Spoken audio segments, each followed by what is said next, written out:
Pwede naman sana tumahimik na lang, no? O bakit sabihin, kailangan mo pa sabihin na, nabudol niya ako. Pwede ba, pag nakita niyo siya, sabihan niyo siya, alam niyo, don't ever mention her name or say na I was deceived by her, ganyan. Para hindi tayo nagaganito ba? Ayoko yung pag-usapan, yung mga ganito na bagay. So sabihin niyo sa kanilang lahat, huwag niyo na lang banggitin yung pangalan niya kasi pag binanggit niyo yung pangalan niya, lalabas yung Drag Me to Hell press con. Ma'am, Yes, ma'am. Joel, DWIZ. Yes. Ma'am, good morning. Ayong buntag, ma'am. So, tanaw ni mo, ma'am, sa tingin mo, ma'am, dapat tumakbo na lang po kayong presidente? Hindi din. Kung papabalikin ako, tatakbo kang Vice President. Lagay ko dyan. Drag me to hell. Ma'am Marlene po from Radyo sa Estranta. Here po, ma'am. Yes, ma'am.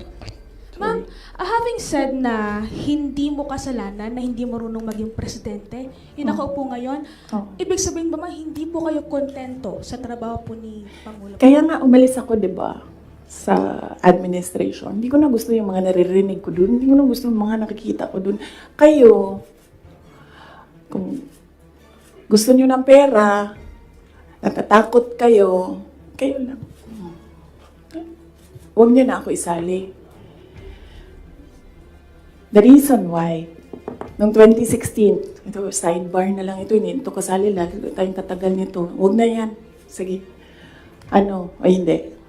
Hindi ko na gusto. Kung presidente nyo siya, okay lang. Ako, hanggang vice president lang ako. Hanggang number 2 lang itong bansa na ito. Wala itong number 1 para sa akin. Yes. Bea, Ma'am Borajo. Yes po. Hi ma'am, kanina po kasi sinabi nyo na, ma'am here. Yes.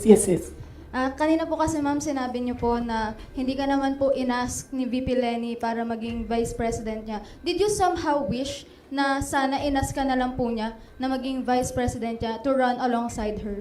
Hindi, ma'am. Uy, ginuo ko og nidaog si Lenny. Gukdon, manggihapon na nila si PRD, di ba? Mag-ICC, gihapon na. Ay, samot na. Si Trillanes o si Lenny, magkauban man na sila. So kung presidente si Lenny, ilahag hapon ng ICC. Alam niyo ba bakit hindi umuusad yung ICC? Kwento ko sa inyo next time. Masyado na kayong madaming material. Pwede na natin i-cut ito. Red Mendoza. Ma'am, sorry po ma'am. Ma'am, may hanging question ako sa inyo the last time kasi ito yung tungkol dun, yun nga, you're referring nga yung tungkol doon sa tandem ninyo with the President, BBM. And do you think po ba may regret po ba din kayo? Kasi yung mga supporters ninyo were forced to vote for the President as tandem. Yun nga yung sinasabi ko before na kasi may mga supporters din si President Marcos sinasabi na budol din sila sa Nino? inyo.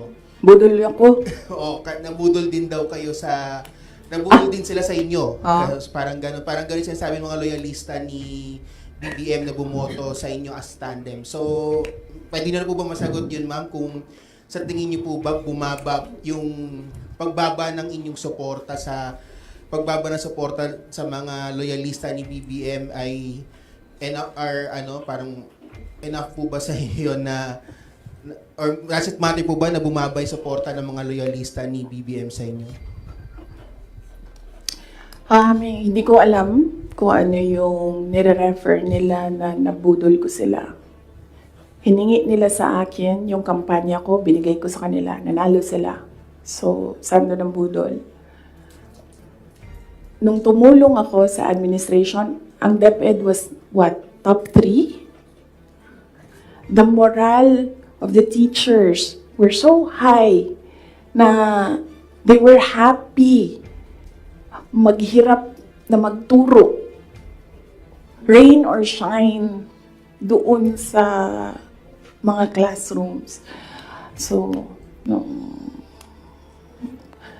Saan doon ang budol? Sa akin ba yon kung number 3 ang DepEd? Ako ba ang presidente? Hindi. Sa kanya yon. Cabinet member lang ako. Diba? Accomplishments ng DepEd. Sa akin ba yon? Hindi. Sa bayan yon. Accomplishment yun ng president. So, budol. Miss Aracel Garcia, Fuji TV. Hi, good Yes. no. Hello, ma'am. Yeah, during the time of your dad as president, he was not also having good terms with the Vice President Lenny, and now apparently parang naging ano na to, naging president yon on this administration as well. How do you feel about that? And my follow-up question would be, are you looking into running on 2028 as president? Okay. So, si PRD, in all fairness to the person, hindi yun nanggigipit ng tao.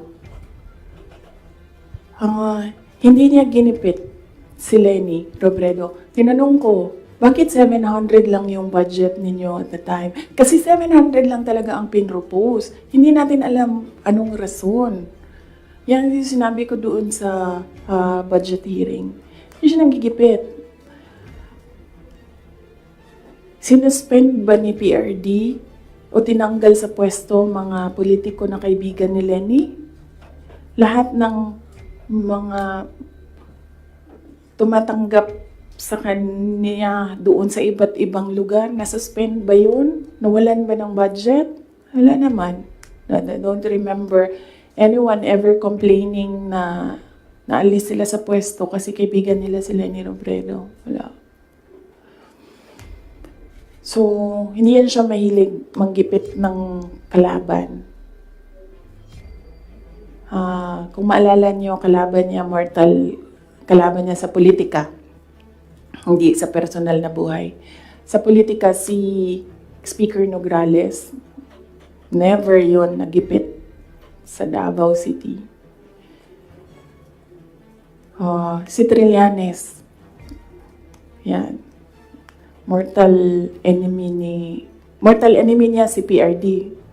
Si PRD thinks nothing of him. Pero, ginipit ba yun? Wala. Diba? Kita nga natin siya kung saan-saan. Kita nga siya sa kasamang Lance Mego, Diba? Newswatch Plus. Good morning, ma'am. Hello. Good morning. Yes, sir. Good morning po. So, since we're on the topic of the election, 2022 elections, recently po kasi nagkita si Pangulong Bongbong Marcos at si Vice President Robredo sa isang event sa Sorsogon. And may sinabi po si BBM, si Pangulong Marcos na this may be a step for political reconciliation. How do you feel about this meeting and that statement? Wait lang ha. And the 2028 question, ma'am. Oo. Sa sunod na lang yan, ma'am. Ano ba yung sinabi ko na date? Kailan nga ba yun? Fourth quarter of 2026. Fourth quarter of 2026. So, kung mag-advise ako kay Lenny,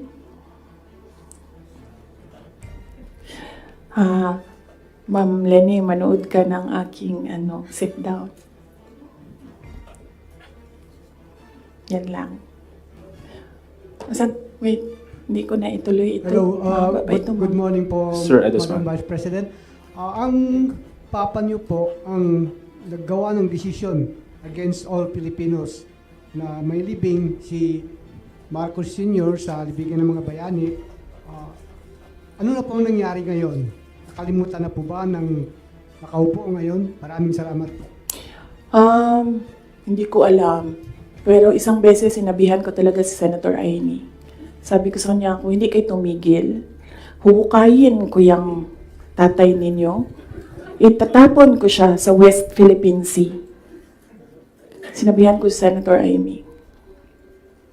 One of these days, pupunta ako dun, kukunin ko yung katawan ng tatay nyo. Tapon ko yan dun sa West Philippine Sea. I don't think sumagot siya. Hindi ko maalala. Nandun pa yun sa group chat. Merong mga nakakita. May ibang tao. Pero Senator Amy naman, kilala niyo naman siya, di ba? Diretso yun magsalita. Hindi din yan, hindi siya, she's I believe, a sincere person. Saan na tayo? Yes, sir. Thanks. Substantiate your claim na hindi marunong maging presidente. Presidente na nakaupo kayo. You mentioned na hindi mo na gusto yung mga nakikita at naririnig when you were there. And second question mo, I'm genuinely curious because you had a long narration of what transpired from 2021 until 2023. And there was a lot of negotiating, there was a lot of political discussions on who to run, who will step down. But I'm genuinely curious, ma'am, where's the public in all of these discussions?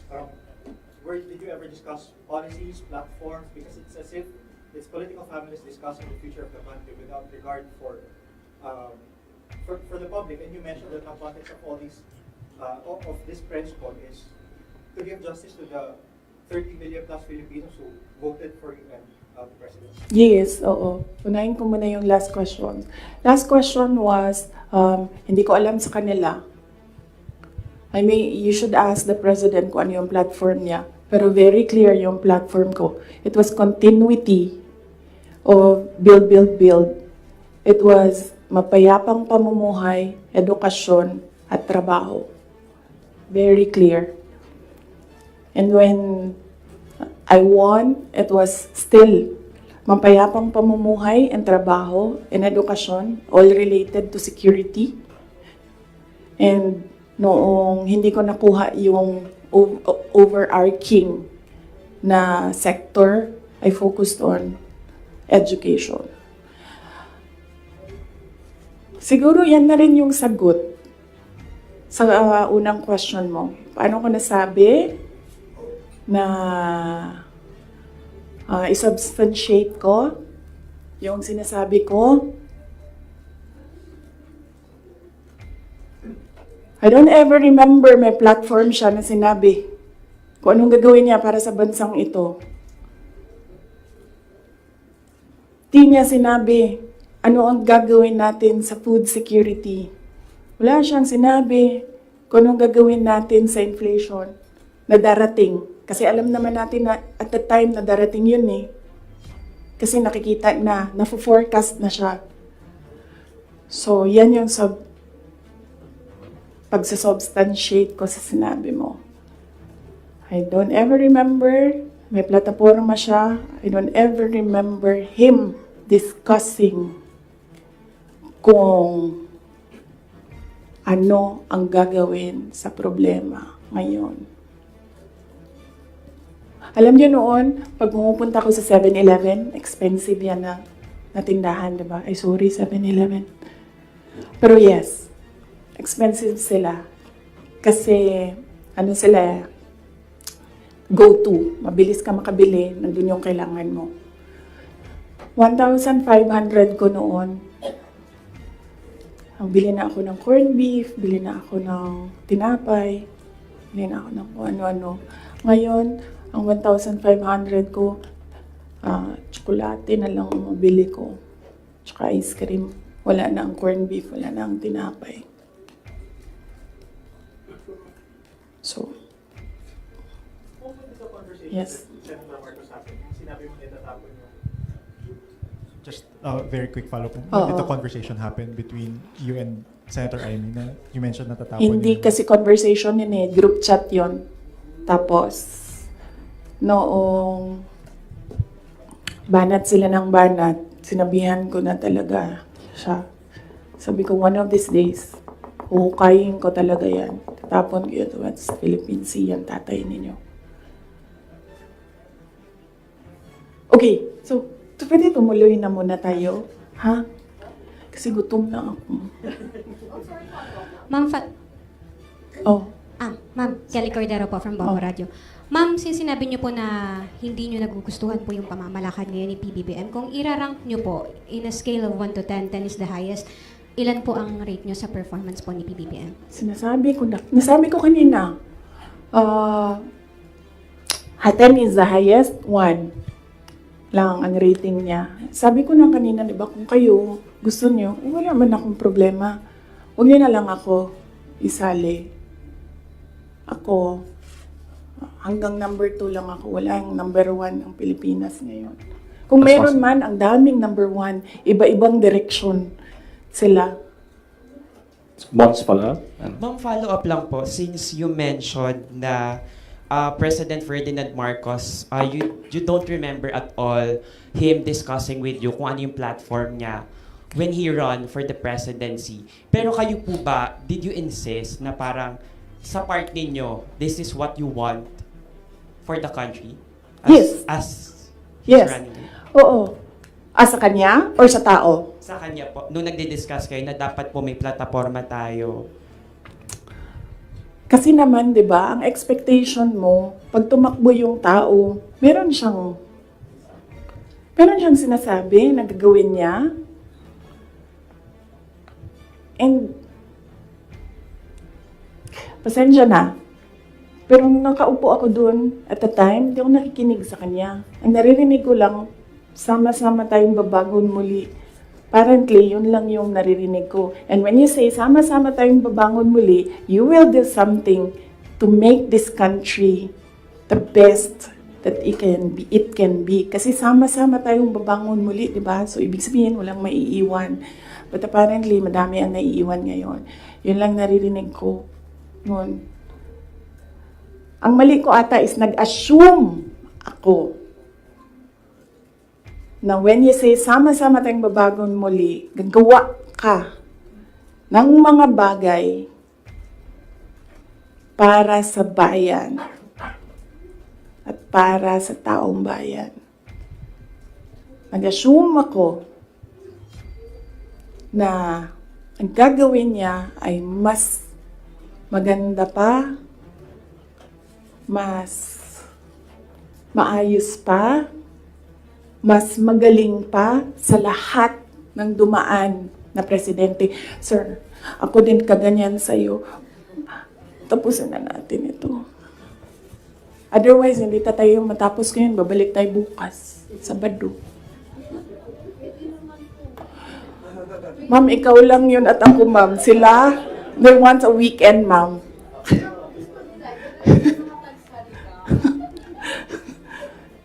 Wait lang. Yes, sir. Yes, sir. Yes. Balikan ko lang po yung sa political reconciliation kuno ni President Marcos pati ni dating former Vice President Leni Robredo. Hingin ko na lang po siguro yung assessment nyo na bilang, ayun nga po, tumakbo kayo kasi ginamit kayo para manalo laban kay Leni kasi nga natatalo na raw sila. So sa tingin nyo, bakit po kaya ngayon nakikipagkita?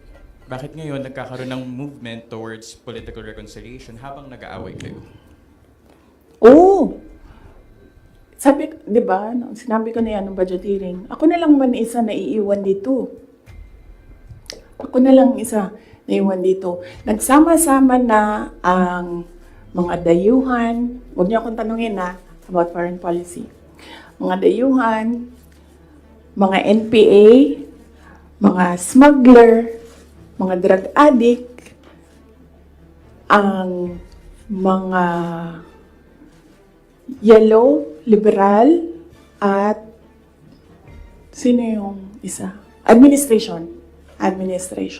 Sama-sama na yan sila lahat.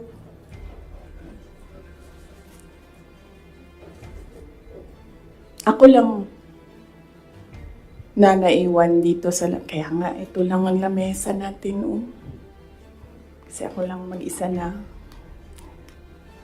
For what? I think, di sila ganahan siguro sa kuha. Tingalig di sila ganahan sa kuha. Nga na, mag-inom mga insecure.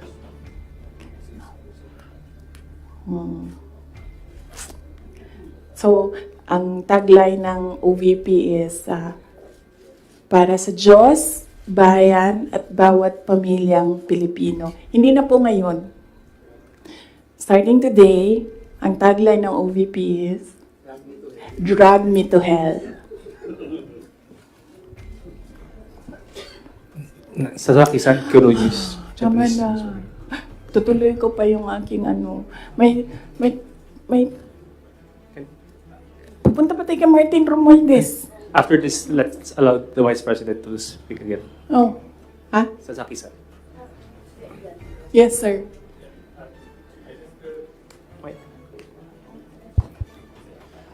I just wish to have a question. If you didn't participate, if you didn't join UNITEAM as a vice president 2 years ago in the election, do you think BBM could not elected?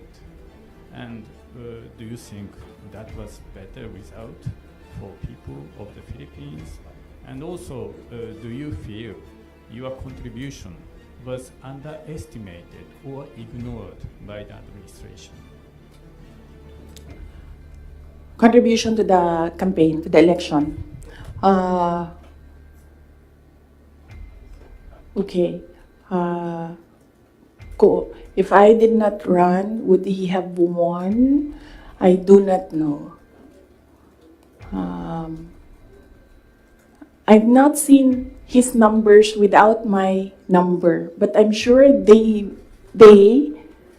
side has seen his numbers against Leni Robredo with and without Sara Duterte. So, I've not seen it. I wouldn't. Maybe I think they know that they will not win because that was what Senator Aimee said. We cannot win against Leni Robredo without Visayas and Mindanao. Yes. The other one is, the other question is, Do you think if you didn't agree to be in the UNITEAM, maybe BBM would not be elected? Is that better result for the people of Philippines now, do you think? if I wouldn't know as well. I wouldn't know if we would be in a better place if Leni Robredo is president. Something that is speculative. So I cannot answer the question if we would be in a better place if we had another president, not BBM. And also, do you think your electoral contribution was underestimated or ignored by the current president? Yes, I believe so because we are here today because he said he was deceived. So yes, I believe yes, and they've been saying that in their communications that. In fact, ayaw ko i-mention ang pangalan niya. So I'll just mention his initials, LG. Yan ang sinasabi niya. She did not bring anything to the table. When in fact, I am here sitting down today to tell everyone they needed me. I don't need them. So, sabi ko kanina sidebar, hahaba yung yung 2016, balik tayo 2016. Kanina, 2021 lang tayo ngayon. Balik tayo 2016.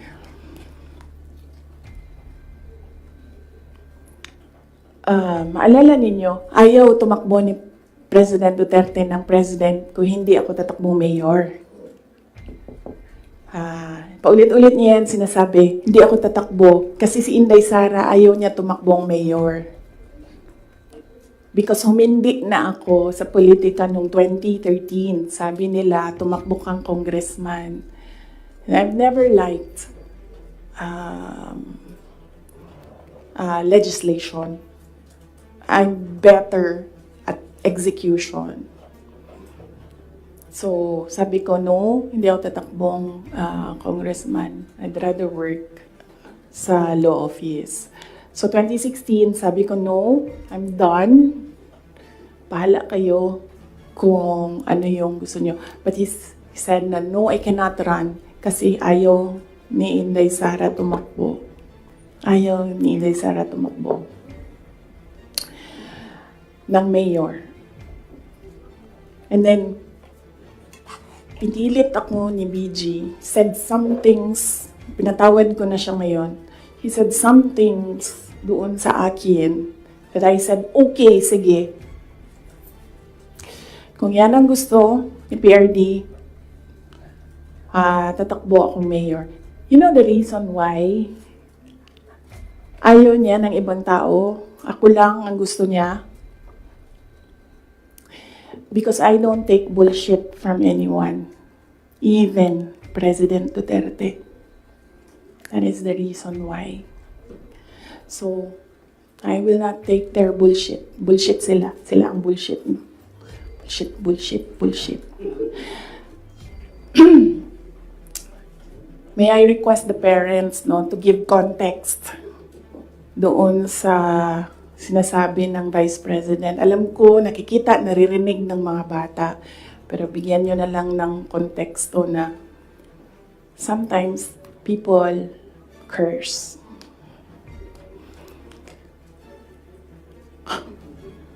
Ano na? Oh, so DepEd.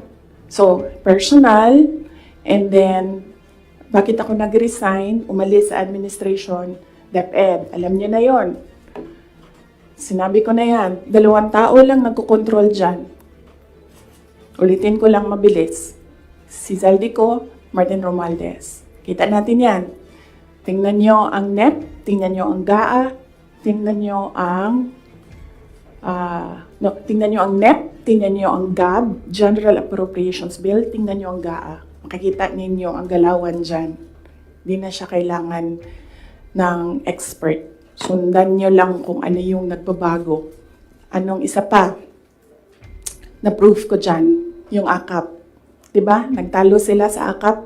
Sinasabi ng mga senador, hindi naman namin nakita yun noon eh. Sabi ni Zaldico, o diba? Pinirmahan nyo, digital signature ninyo, pinahiram ninyo, pinirmahan nyo yan. Nandun yan. Wala nang bycam na nangyayari. Ang sa akin lang, presidente ka, di ba? So you have the full cabinet of experts, finance experts, nandyan sa iyo. So nakikita nila, di ba? Oh, President, Mr. President, ito po yung NEP natin. Pero pagdating po sa GAB, ganito na po yung nangyari. Di ba magtatanong ka na, ano nangyari? Bakit naging ganito? Di ba? O ako lang ba yun? Well, kung ako yun, ganun. Ano nangyari? Bakit nang ganito na ang GAB? Pagdating ng Senate, ano nangyari? Tingnan nyo. Bakit ganito na? Pagdating ng BICAM, di ba? Merong daming insertions doon. Walang paper trail and then suddenly sa BICAM nandoon na. Uy, di ba magtatanong ka? Bakit ganito? Ano nang ginagawa sa budget? Well, hindi ko nakita yun Hindi ko lang alam kung alam niya. But there is an expectation that alam mo kasi ikaw ang nag-submit ng NEP and nakita mo kung anong lumabas sa GAA. So there is an expectation na alam mo kung anong nangyayari sa budget. So, merong president na, okay, ito yung NEP. Then, after a few months, okay, ito yung yung wondering kung alam niya kung ano nasa page 2.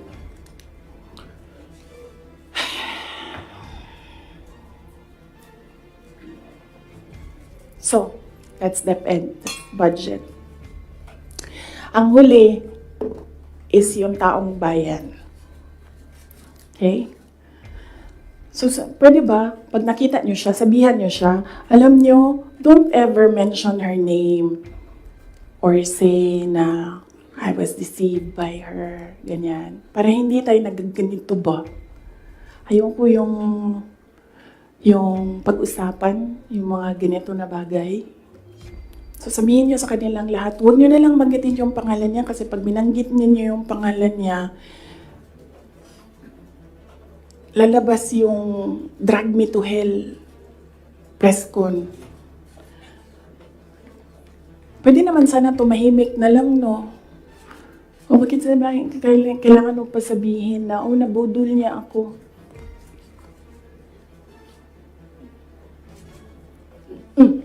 So, taong bayan.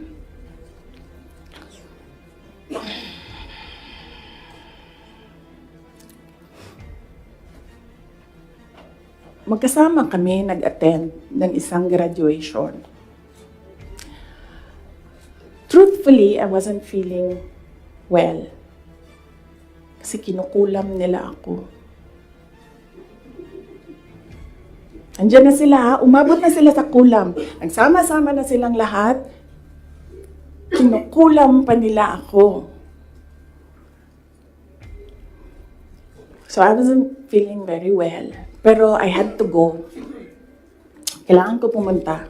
Kasi para naman sa graduates yun. Hindi para sa akin yun.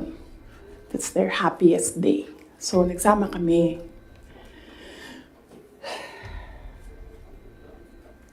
Nagsama kami. Katayo kami doon.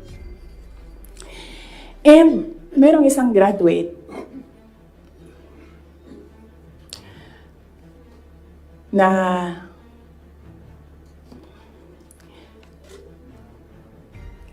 alam nyo, para sa akin, there was some sort of inappropriateness sa ginawa ng bata. Pero bata ito eh. So ikaw din, meron ka din dapat sana sigurong pag-intindi kung saan nanggagaling yung bata. And ang reaction mo, ang response mo, should be so that the child will learn a lesson. So meron isang graduate. Sabi nung graduate, Mr. President, can I have your watch as a graduation gift?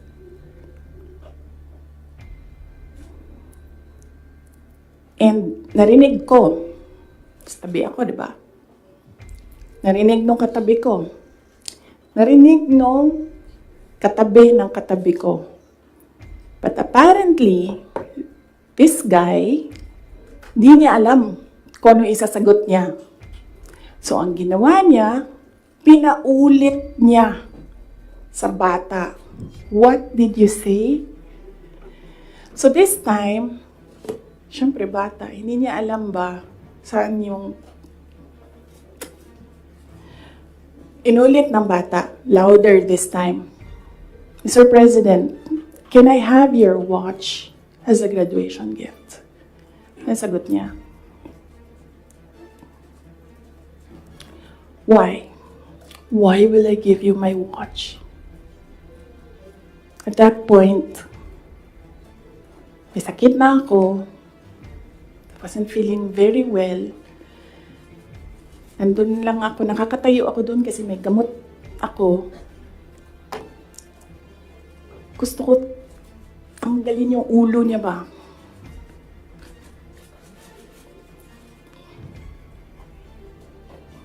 I realized toxic na yung relationship.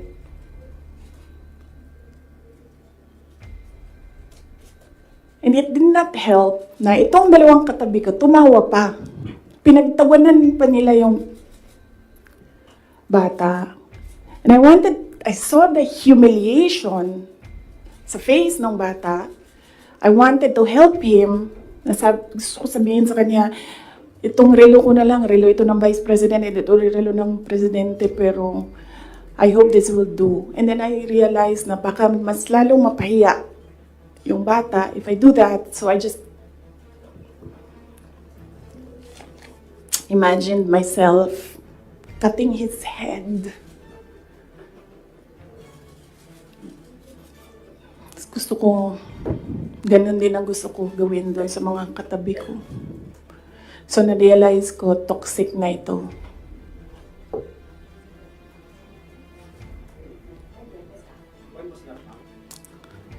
One of the graduation, hanapin niyo yung footage, makikita niyo doon yung mukha ko.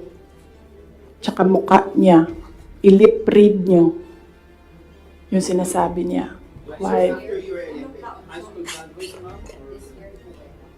Hanapin niyo yung footage, ma'am. Magtrabaho kayo konti, mag-research kayo.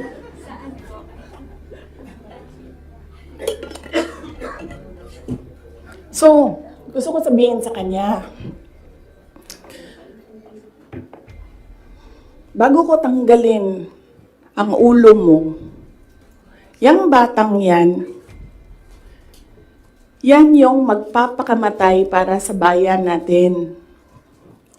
Nag-aral yan ng 4 na taon, naghirap yan ng 4 na taon, walang tulog araw-araw para mag-training kasi mamamatay yan para sa bayan natin. Yan yung batang yan, ang mapuputulan ng daliri diyan sa fiasco ninyo sa West Philippine Sea. And then, I'll cut his head. So, doon, na-realize ko, toxic na, di ba? Ganyan na yung imagination mo. Ang imagination mo, sinasakal mo na yung tao. And then I said, this is over. Tapos na. And then, so hindi pa natigil. Doon sa Tamayong, sa barangay Tamayong, sa Davao. Alala nyo? Pinupuk-puk nila yung mga tao doon. Hinampas, pinupuk. Doon sa diversion road ng Davao City, tinirgas nila yung mga tao doon. Isang tao lang ang hinahanap mo, ha? Bakit mo pukpukin yung 30? Bakit mo itirgas yung 100? Paano nag-surrender yung tao? Di ba kinausap lang? Kinausap lang siya. Mag-surrender ka. And then he said, okay, I will surrender. So anong purpose na pukpukin nyo?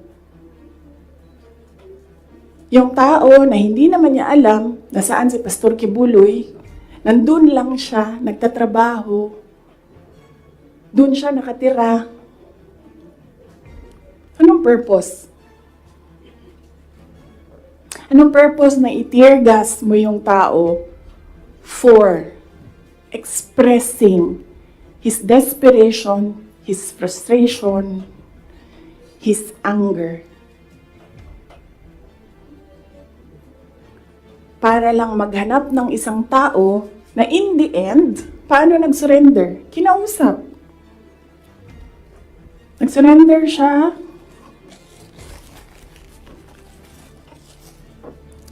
Kinausap siya.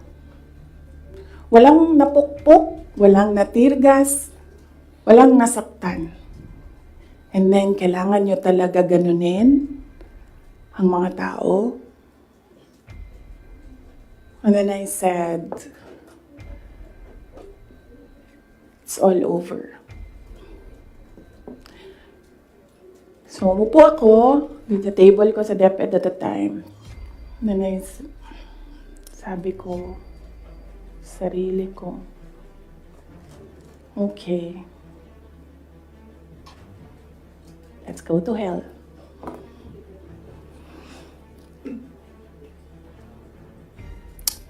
So, ano bang ginagawa nila? Balik tayo dun sa yung political reconciliation. Ang gusto nila,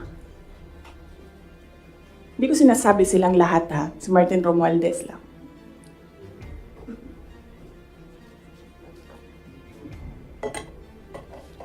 Ang gusto ni Martin Romualdez, mag-president. Nakita ko yan. sa kanyang mata noong ilang oras na tayo? 1 hour and 31 minutes na yun nandito.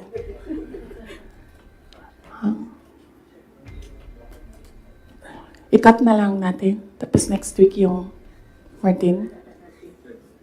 Pwede, madami na kayong material, di ba? Okay na yun? Oh. Sige. Ang questions natin doon lang sa 1, 2, 3 ha.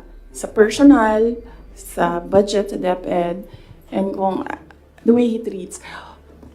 Alam nyo, may red flag na yan noon eh. Nung kampanya, may red flag na yan. But unfortunately,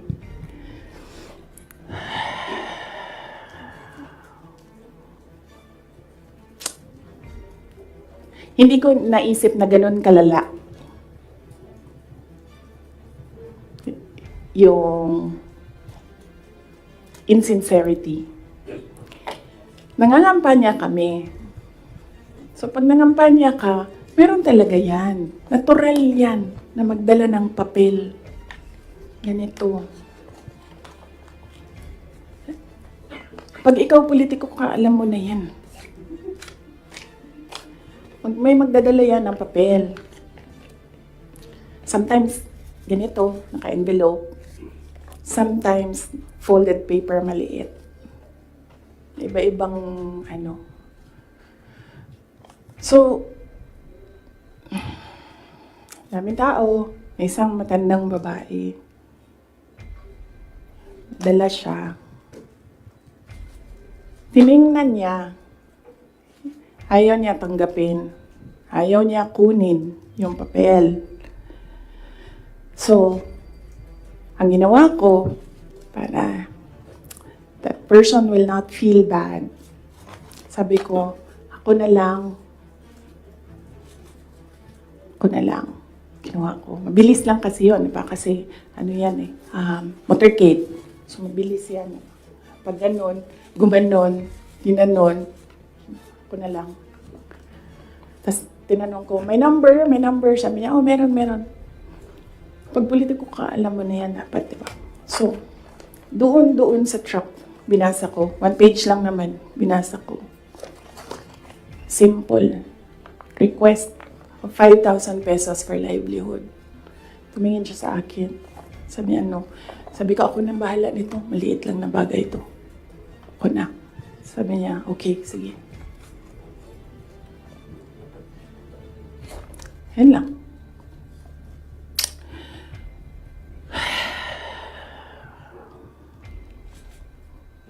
Alam mo yun?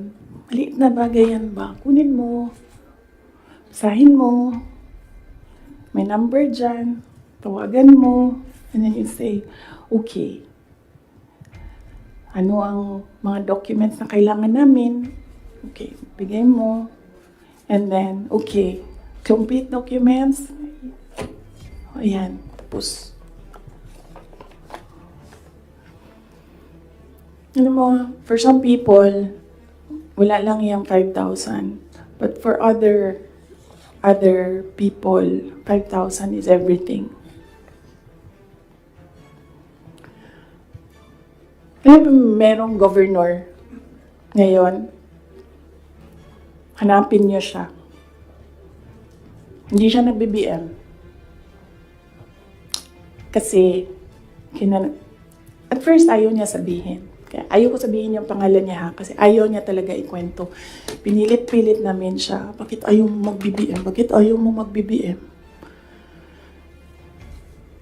Ayaw ko sabihin kung sino yung kasama ko, pero may kasama ako. And then, bakit ayaw mo mag-BBM?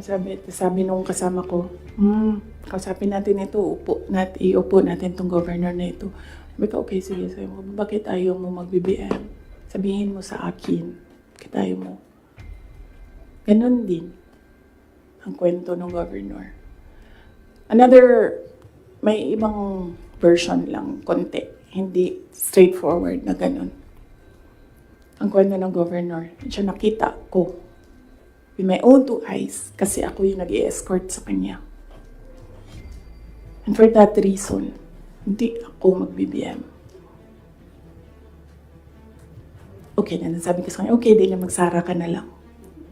Sabi niya, sige, ikaw walang problema.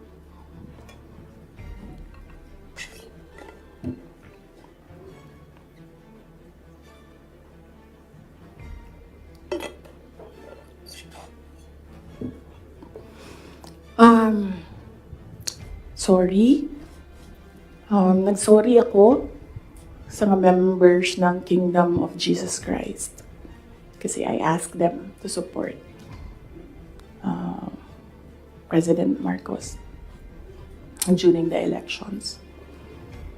And individually, kapag merong lumalapit, nagsasabi na, we are in this shit hole because of you. And sinasabi ko din, I'm sorry. I'm sorry, but sabi ko sa kanya, kung bigyan ako ng Diyos ng pagkakataon, yan lagi yung sagot ko.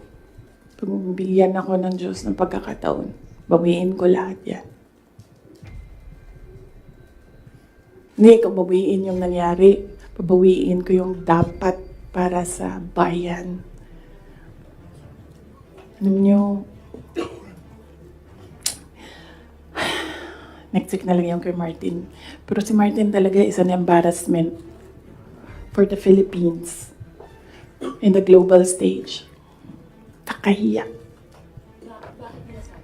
Next week na lang or next week after Undas. After Undas, pag-start ng house. No? Pwede. Pagbalik ng house. Kasi I think nakabakasyon pa sila lahat. Ma'am, question lang. Ma'am, nag-campaign kayo ni PBBM together, ilang buwan din po yun, magkakasama kayo araw-araw, almost araw-araw, and then syempre naging member kayo ng cabinet. Bakit po hindi kayo naging magkaibigan despite yung matagal na pagkakasama po ninyo? Ni President Marcos, hindi talaga kami magkaibigan.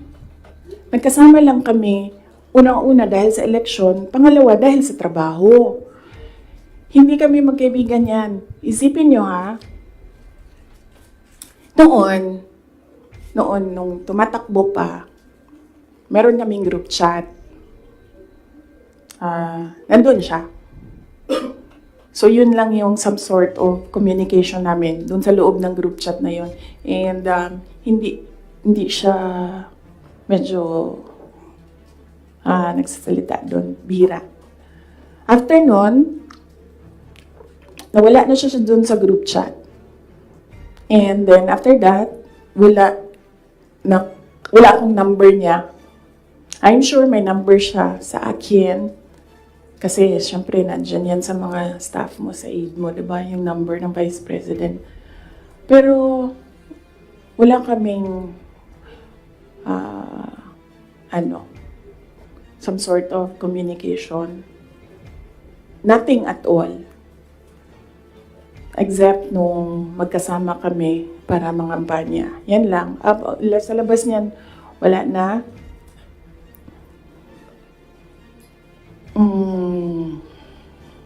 Nagkakausap lang kami dahil sa trabaho. And hindi naman lahat ng katrabaho natin, kaibigan natin, di ba? Nandun lang tayo kasi meron tayong kailangan gawin para sa kumpanya, para sa organisasyon. In our case, nandun kami kasi may kailangan kaming gawin para gumanda, gumaling, maging sustainable yung Pilipinas. So, yun lang yun. Dati naiimbita ako sa kanilang bahay dyan sa Malacanang, Bahay Pangulo. Dati naiimbita ako sa Bahay Pangulo. Pero, I was just tolerated. Kasi, may gamit naman ako. Alam mo yun? I'm useful to them. So, I was just tolerated. And alam ko naman yun. But wala naman problema sa akin yon. So as long as I can do my job sa DepEd, tsaka sa Office of the Vice President, mabigay ko lang yung promise ko, plataforma ko, promise ko sa bayan, magawa ko lang yung kailangan gawin para sa education sector. Wala akong problema. You can tolerate me all you want. You can invite me sa mga gatherings nyo. Pero I knew I was tolerated. Because Lisa Marcos is another story. Unahin muna natin si Martin Romualdez.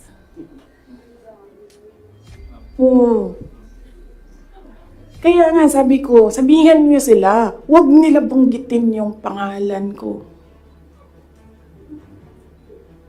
Yes. Is Lisa Marcos part of dun sa sinasabi niyong triangle kanina? Yes. Oo. Oh, anong purpose ni Inday Sara? Ang magagawa ko sa bayan, I will call bullshit as it comes. Yan ang magagawa ko para sa inyo. Kung bullshit siya, sasabihin ko sa inyo, bullshit talaga yan. And, yes, as I said, huwag kayo mag-alala sa akin. Hindi ko kailangan ng pera. Kaya hindi ako madadala sa pera. Kasi, ang pinakagusto ko sa buhay ko, hindi siya nabibili ng pera. So kahit man meron akong 500 billion sa likod ko, hindi pa rin mabibili yung gusto ko. So hindi ko siya kailangan. And hindi ako takot.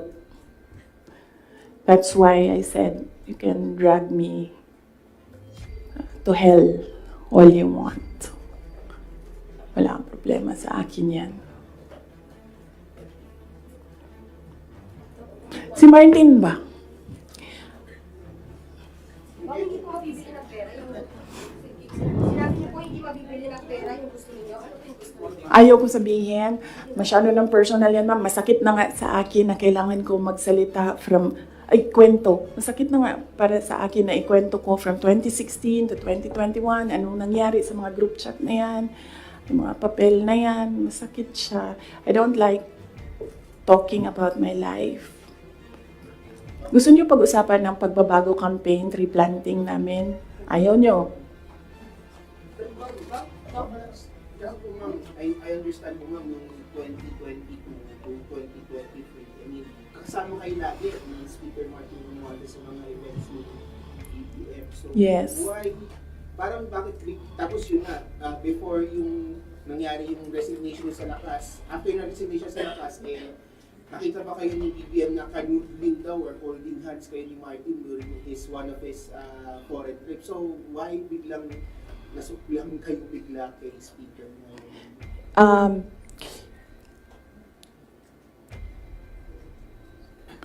At the time, na-ambush niya ako ni Martin. Tingnan mo yung footage. Di ba nakaganyan yung kamay ko? Kasi hinihila ko yung kamay ko. Hindi ko naman siya mahila pag ninaganyan, di ba? Nilalagyan ko ng force kasi hinihila ko. Hinihila din niya. So, naisip ko, okay, fine. Huwag na natin bigyan ng sakit ng ulo ang presidente kasi ang dami niyang kailangan gawin para sa bayan. Apparently, wala. Pero, at the time, huwag na natin, for me, sabi ko, okay, sige. Ayoko maging headache sa ibang tao. Ayoko maging pabigat sa ibang tao. Ayoko na maabala ang ibang tao dahil sa akin. So, at the time, although hinihila ko yung half-hearted din yun na ginaganon niya. So, okay. Sige. May red flag din yan si Martin eh. Magkatabi kami niyan sa airplane nung kampanya. May sinabi ako sa kanya, may sagot siya sa akin. Pero yes, imagine niyo, meron tayong speaker na on record on paper in another country na tumanggap ng suhol. Kaya, Ma'am, can you elaborate lang po yung speaker on record na kailan ba yung speaker part? Kailan yung Martin Romualdez part? After November? After opening ng House? Yes. Let's talk about ng confidential funds ng House. Regarding po sa DepEd and the OVP's confidential funds. Yes, as I said, antayin natin yung next hearing ng House, Good Governance. Masyado pa kasing, masyadong maaga sagutin sila. Walang lumalabas eh. Gusto ko lumabas so that pwede akong magsalita. Wala. Kahapon, wala naman. Lawmakers were questioning about the... Yes. Ang position ko dyan, sa DepEd, hindi na ako nakikipag-usap sa kanila doon. Sabi ko, kayo nang bahala ko anong gusto nyo gawin dyan. Pero dito sa Office of the Vice President, sinasabihan ko yung mga tao na kapangalan, kung ano yung gusto mong gawin, yun ang susuportahan ko. Kung ayaw mo umattend, susuportahan kita. Kung gusto mo umattend, susuportahan kita. Hindi ko pipilitin kung ano yung dapat mong gawin. Mag-decide ka, and then kung ano yung path, if you decide on the path that you will take, I will support you on that. So, hindi pa kami nagkausap nung merong mga subpina, hindi pa kami nagkausap kung ano yung gusto nilang gagawin. Basta sinabihan ko sila, I will be with you every step of the way. Sinabihan ko din sila, kung ang decision mo ay magpa-detain, sinabihan ko din sila, sasamahan kita doon sa loob ng detention. Walang problema yan sa akin. Kasi hindi naman lahat ng mga tao kasi sanay sa pressure, sa stress. Hindi sila sanay sa mga ganyan na ilalagay ka sa national TV, papahiyain ka. Hindi lahat ng tao nakakapag-isip ka agad kung anong gagawin, kung anong sasabihin. So, some of them really are saying na pa-detain na lang ako. And then, sabi ko sa kanila na, okay, walang problema yan. Samahan ko kayo sa detention. Sorry, on the issue of budget naman, since parang final na sa House part ng 733 million, what would that mean for the OVP satellite offices? Would that mean like a total shutdown of 10 OVP satellite offices? Inaantay namin yung GAA. So, pag nandyan na yung General Appropriations Act, alam na namin kung ano, ilan. And then meron na kaming mga options ngayon. Unfortunately, hindi namin siya ma-finalize kasi yung mga options namin kasi hindi namin talaga nakikita kung ano yung nasa batas. Hindi pa kasi batas yung GAB. So, antayin namin. Pag nakita na namin kung ano yung numbers, then pipiliin na namin anong options para sa Office of the Vice President. But rest assured, patuloy yung trabaho ng Office of the Vice President para sa bayan. Kung ano man yung kaya namin base sa kung ano yung budget, ibibigay namin yan sa taong bayan. Can we explain lang po? Last question, please. Sa Good Government Committee hearing, lawmakers were questioning po about the 16 million pesos po na inasta ng OVP, pati po ng confidential funds ng 2022 po, na nagasta 11 days para daw po sa rental ng safe houses. One lawmaker even asked po na yung 5 million naman po na nagastos ng 2023 sa third quarter po ng OVP confidential funds, nagastos lang po sa loob lamang, sa loob ng 79 days. So parang nakakapagtaka rin daw po sila na bakit yung 16 million pesos nagastos po sa loob lamang ng 11 days. So, can you give us an explanation po kung paano po ba nagasta nga raw po itong particular confidential funds po? Okay, sige. Last question na yan. Last question na yan. Last question. Okay. Unang-una, nag-explain kami lagi sa Commission on Audit kung paano ginastos yan. Lahat ng hiningi ng Commission on Audit, binigay namin. Meron kaming mga hindi nabigay, sinabihan kami ng Commission on Audit, kailangan namin yan. So, we fully cooperated and participated and submitted to the Commission on Audit with regard to the confidential funds.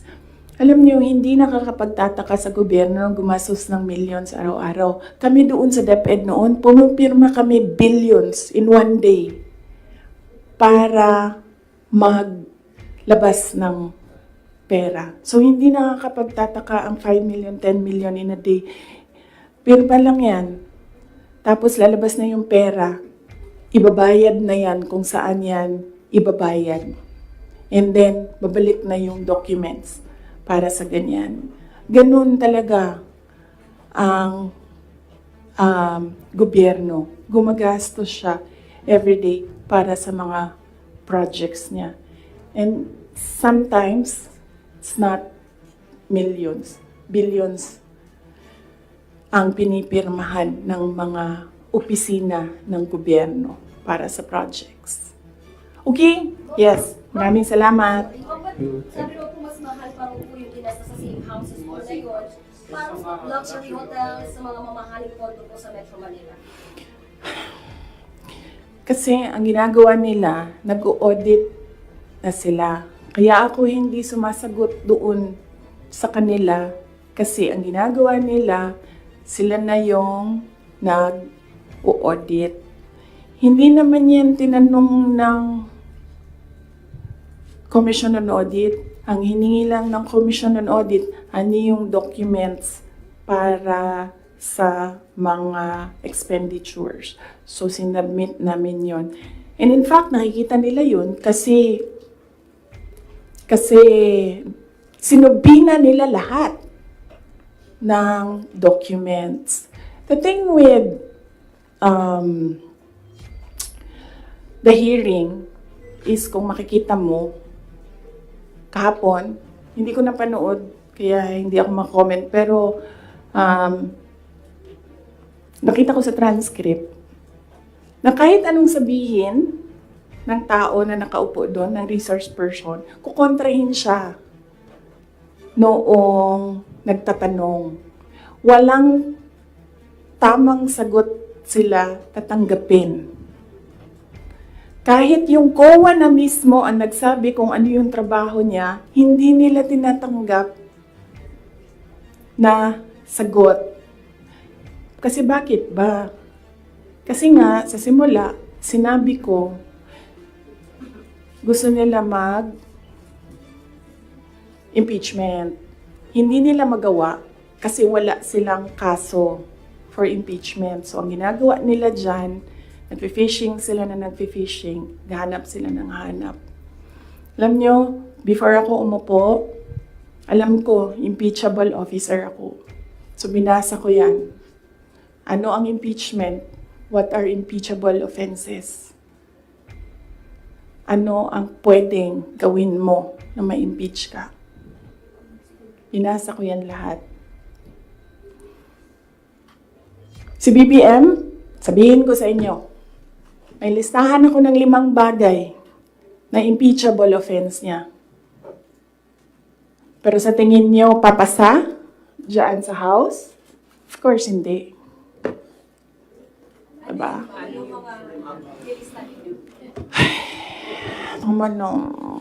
Last question. Hindi ba kayo napapagod? I mean, Last question. grabe ang energy ninyo. Hindi. DepEd official, Yung taga-DepEd si Atty. Osias, sinabi po niya na may nakatabi daw siyang sobre, katulad ni Yusek Mercado. Yung envelope na yan, kaya ako sinasabi kanina, antayin natin yung next hearing. Kasi hindi pa siya enough eh. Ang gusto nila kasing palabasin sa mga tao, yung envelope na yan, galing sa, yung pera na yan, galing sa confidential funds. Yan yung gusto nilang i-portray sa public. Para yung perception ng tao, ay, hindi talaga ginamit para sa ano. Pero kasi, para sa akin, kulang pa siya. So, inaantay ko yung next hearing. Bago ko pag-usapan yung envelope na yan kasi kasama yan dun sa triangle. So hindi pa po siya. Yes! No! Hindi yan sagot sa tanong mo. No, I will not answer questions anymore. Yung DepEd po, meron daw po Yes. Marian. Thank you. Thank you. Thank you. Ma'am, meron daw pinasang certification ng DepEd na galing sa mga soldiers na pinapalabas na yun sa youth Leadership totoo ba yun, ma'am? Ginamit ko yung Hindi ginamit ang confidential funds sa AFP. Hindi din siya ginamit sa YLS. Ginamit siya supporting information doon sa mga areas kung saan may nakuha na reports na at risk ang mga bata. Walang binigay na CF sa AFP. Walang binigay na CF sa YLS. Yung YLS lang ang tinanong. Sinabi namin, ito yung areas at risk. Sabi na yung AFP, okay, gawa namin ng paraan. Based on information we gathered doon sa baba. Antayin natin yung next hearing, antayin natin kung ano yung sabihin doon, tapos isa-isahin natin siya. Okay.